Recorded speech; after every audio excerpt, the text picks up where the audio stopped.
He's got maybe as strong as arm as anyone you can name in the NFL. I mean, the guy can sling it. 3rd and 12, Jones under center, fakes the give to Wilder, avoids a tackler, slings one out, and first down Buffalo. First down Buffalo. Now, Klaus, Cardale Jones has had a really interesting tweet just recently. He says he's, quote-unquote, officially vegan.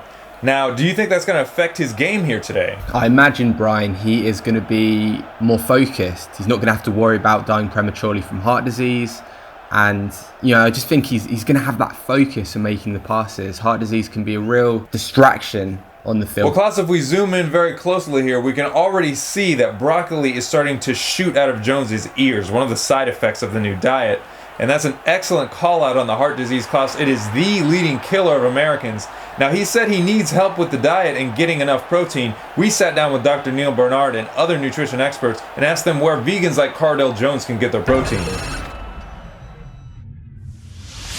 It's important to go back to what science has shown us. And in 2003, the National Institutes of Health funded our research team here to do a head-to-head test of a vegan diet. And it was a diet that was vegan, also low fat, and low glycemic index, which is not low carb, but it means that when we choose grains or starchy foods, we choose the healthiest ones. So vegan, low fat, low GI.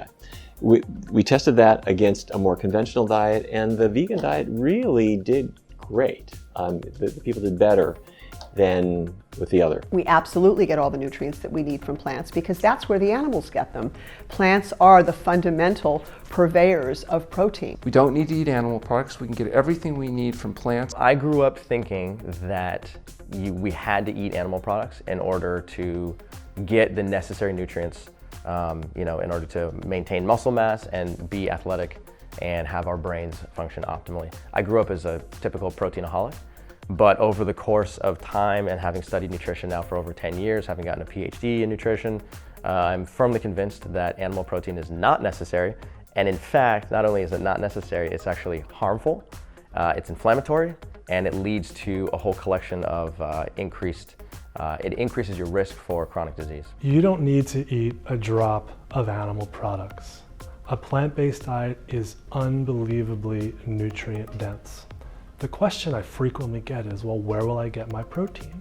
And that's an important question. Well, elephants and gorillas are pretty big, right? Well, they eat plants. And we don't need, I think, more protein than a gorilla or an elephant. We're back on the field and we've just seen another stunning play by the newly vegan quarterback Cardale Jones. Let's break it down. He's got a man open here, here, and here, but someone's placed a bowl of quinoa on the field here, so he goes directly for the bowl, and we've got a first down, Klaus. He's got too much energy, Brian. He has got too much energy. It wouldn't surprise me if he ran it on every down. I'll tell you, Klaus, I'm seeing a marked improvement already. I mean, what do you expect when you got dairy out of your diet? Because it's so inflammatory, of course you're going to perform better. Wait, I thought milk, cheese, dairy, I thought that was good for you. No, it's terrible for you. It's horrible. Where have you been? It's 2017, I was told my entire life that dairy was essential for my body, Klaus. You're not making much sense. Well, you say I'm not making much sense, but here's the thing. Jones isn't the only one. He's joined a plethora of athletes now that have proven you don't need to eat animals or drink their bodily fluids to perform well on the pitch or whatever sport you're doing. This year, for example, we've seen everybody from, for example, Kuntal Joyce scaling Mount Everest, Tony Horton, the founder of P90X, NBA stars like Jahlil Okafor and Damian Lillard. Endurance runner Rich Roll recently, I think it was 2-3 weeks ago, he completed one of the hardest endurance races.